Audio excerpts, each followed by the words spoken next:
Israel Gaza സംഘർഷത്തിൽ ലോകരാജ്യങ്ങൾ മുഴുവൻ ഇസ്രയേലിനെ കുറ്റപ്പെടുത്തുമ്പോൾ അവർ അവരുടെ എതിരാളികളായ ഹമാസിനെ ഒറ്റപ്പെടുത്താനുള്ള അവസരങ്ങളൊന്നും വെറുതെ വിടാറില്ല. ഇപ്പോൾ ഇന്ത്യയോട് ഹമാസിനെതിരെ നിലപാടുകൾ എടുക്കാൻ പ്രേരണ ചെലുത്തുകയാണ് ഇസ്രായേൽ. ഗസയിൽ പുതിയ വെടിനിർത്തൽ കരാറിനെ കുറിച്ചുള്ള ചർച്ചകൾ സജീവമായിരിക്കുകയാണ്. ഈ സാഹചര്യത്തിലാണ് ഹമാസിനെതിരെ ഇന്ത്യ ഉപയോഗിച്ചുള്ള പുതിയ നീക്കവുമായി ഇസ്രായേൽ മുന്നിട്ടിറങ്ങുന്നത്. ഹമാസിനെ ഇന്ത്യ ഭീകര സംഘടനയായി പ്രഖ്യാപിക്കണമെന്നാണ് ഇസ്രായേലിന്റെ ഇപ്പോഴത്തെ ആവശ്യം. കഴിഞ്ഞ മാസം കാശ്മീർ ഐക്യദാർഢ്യ ദിനത്തിൽ നിരവധി ഹമാസ് നേതാക്കൾ പാക് അധീന കാശ്മീരിൽ എത്തിയെന്ന റിപ്പോർട്ടുകളെ മുൻനിർത്തിയാണ് ഹമാസിനെ ഭീകര സംഘടനയായി പ്രഖ്യാപിക്കണമെന്ന് ഇന്ത്യയോട് ഇസ്രായേൽ ആവശ്യപ്പെട്ടിരിക്കുന്നത്. യൂറോപ്യൻ യൂണിയനും അമേരിക്കയും ഉൾപ്പെടെയുള്ള നിരവധി രാജ്യങ്ങൾ ഹമാസിനെ ഭീകര സംഘടനയായി പ്രഖ്യാപിച്ചു കഴിഞ്ഞു. എന്നാൽ പക്ഷേ ഇന്ത്യ ഇതുവരെ ഹമാസിനെ ഒരു ഭീകര സംഘടനയായി പ്രഖ്യാപിച്ചിട്ടില്ല.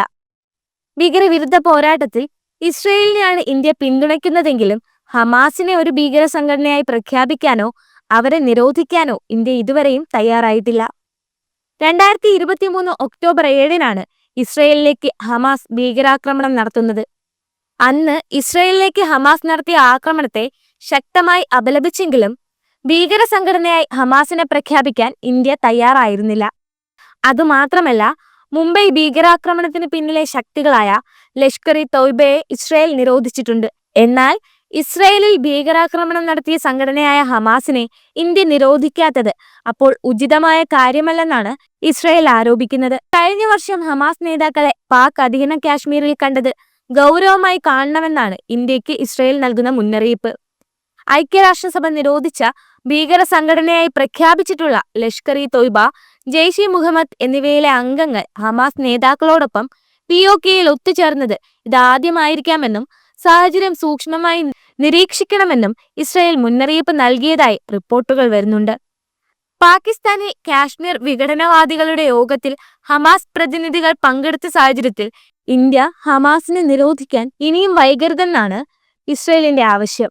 എന്തായാലും കഴിയാവുന്നിടത്തെല്ലാം ഹമാസിനെ ഒറ്റപ്പെടുത്താനും ഭീകരരായി ചിത്രീകരിക്കാനുമുള്ള ശ്രമങ്ങളാണ് ഇസ്രായേൽ പ്രധാനമന്ത്രി ബെഞ്ചമിൻ നെതന്യാഹു നടത്തുന്നത്. ഈ അടുത്ത് ഹമാസ് ബന്ദികളാക്കിയ ഇസ്രായേലികളായ ബീബസ് കുടുംബത്തിന്റെ മരണത്തെ അത്തരത്തിൽ ഹമാസിനെ പ്രതികളാക്കാനും ലോകത്തിന് മുന്നിൽ ക്രൂരതയുടെ പര്യായമായി ചിത്രീകരിക്കാനുമുള്ള ശ്രമം ഇസ്രായേൽ പ്രസിഡന്റ് ബെഞ്ചമിൻ നെതന്യാഹു നടത്തിയിരുന്നു. എന്നാൽ പക്ഷേ മരിച്ചവരുടെ കുടുംബം തന്നെ ഇസ്രായേലിനെതിരെ രംഗത്തെത്തിയപ്പോൾ ഹമാസിനെ പ്രതി ചേർക്കാനുള്ള ഇസ്രായേലിന്റെ ശ്രമം പരാജയപ്പെട്ടു.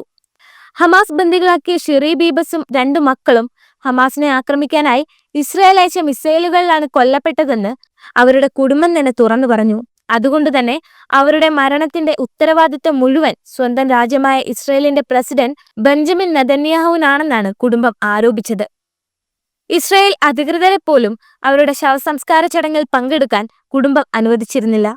ഗസയിൽ നിന്ന് ഹമാസിനെയും പാലസ്തീൻ ജനതയെയും പുറത്താക്കിക്കൊണ്ടുള്ള ഒരു ഗസ ഏറ്റെടുക്കൽ പദ്ധതി മുന്നോട്ട് വെച്ച ട്രംപിന്റെ ലക്ഷ്യങ്ങൾക്ക് ബദലായി മറ്റൊരു പദ്ധതിയുടെ കരട് ഈജിപ്ത് തയ്യാറാക്കി കഴിഞ്ഞു.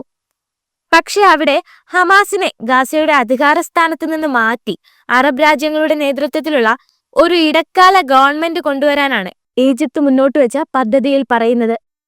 ഗസയിലെ ജനങ്ങളെ കുടിയൊഴിപ്പിച്ച് അവിടം ഒരു വിനോദസഞ്ചാര കേന്ദ്രമാക്കി മാറ്റാൻ ട്രംപ് ശ്രമം നടത്തുമ്പോൾ അതിന് ബദലായി ഗസയിലെ ജനങ്ങൾക്ക് വേണ്ടി അവരെ നിലനിർത്തിക്കൊണ്ട് പുതിയൊരു ഭരണ സംവിധാനം കൊണ്ടുവരാനാണ് ഈജിപ്ത് ശ്രമിക്കുന്നത്. പക്ഷേ അവിടെ തങ്ങളെ അധികാരസ്ഥാനത്തു നിന്ന് മാറ്റുന്നതിൽ ഹമാസിന്റെ നിലപാട് എന്താകുമെന്നറിയില്ല. അതുപോലെ തന്നെ അമേരിക്കയും ഇസ്രായേലും ഈ പദ്ധതിയോട് എന്ത് തരത്തിലുള്ള പ്രതികരണമാകും നടത്തുന്നതെന്നും വ്യക്തമല്ല.